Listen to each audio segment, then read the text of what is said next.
Lugi o kulong. Ilang rice retailer nagbenta ng palugi pero ayon sa DOJ posibleng maharap sa asunto ang hindi susunod.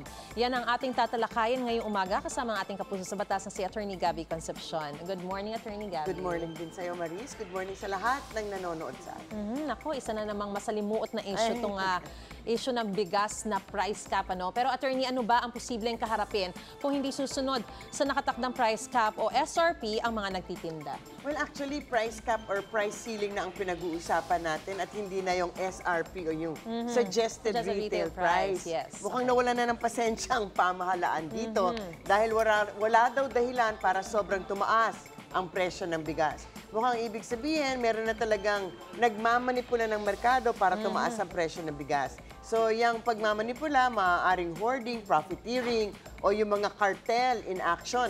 Kaya nag-impose na ng price ceiling o price cap.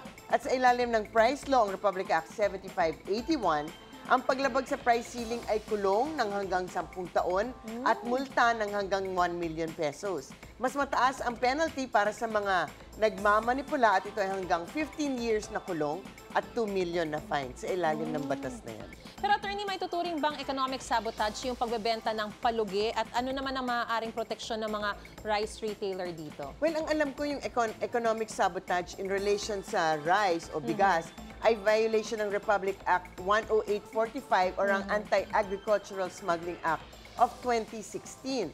Kasama rito ang mga nagsasmuggle ng bigas ng at least 10 million pesos ang value at ang penalty dito nga ay life imprisonment kung guilty at maaaring walang bail o piyansa to kung malakas ang ebidensya. Pero sa mga kawawang rice retailer na mukhang malulugi, mukhang magkakaroon ng assistance mula sa pamahalaan na inihahanda ng Department of Agriculture, ng Department of Trade and Industry at ng DSWD. So yung mga maliliit na retailer daw ay maaaring makatanggap ng hanggang tinataya nila ng 15,000 financial assistance sa ilalim ng Sustainable Livelihood Program ng DSWD. Yung DA naman at yung DTI, sila yung maglilista kung sino ba yung mga beneficiary at magsasagawa ng paraan para madistribute ito. Sana nga, hopefully, totoo nga, baka hindi naman magtagal ito kasi sinasabi nila maayos na ang supply ng bigas through imports at yung pagkaano nga ng harvest season. Oo, harvest season. Samantala, Attorney, sa mga consumer naman, may karapatan ba sila na mag-demand ng price cap o SRP sa mismo mga nagtitinda? Well, since nagproklama na ang presidente ng price ceiling effective, I think kahapon, September 5, talagang karapatan ng mga consumer, oo nga, anong araw naman?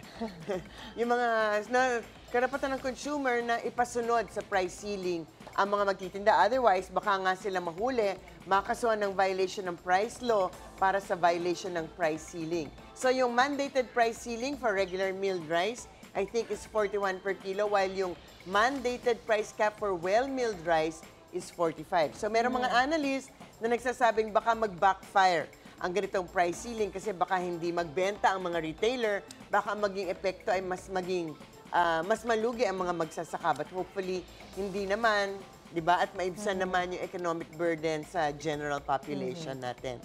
But I hope pinag-aralan naman ng mga financial and economic and agricultural advisors Tama ka, Attorney. Kahapon yung first day of implementation, ngayon yung second day. Ayan. Maraming salamat sa impormasyon binigay niyo po sa amin, Attorney Gabby Concepcion. Maraming salamat din. Happy Hump Day!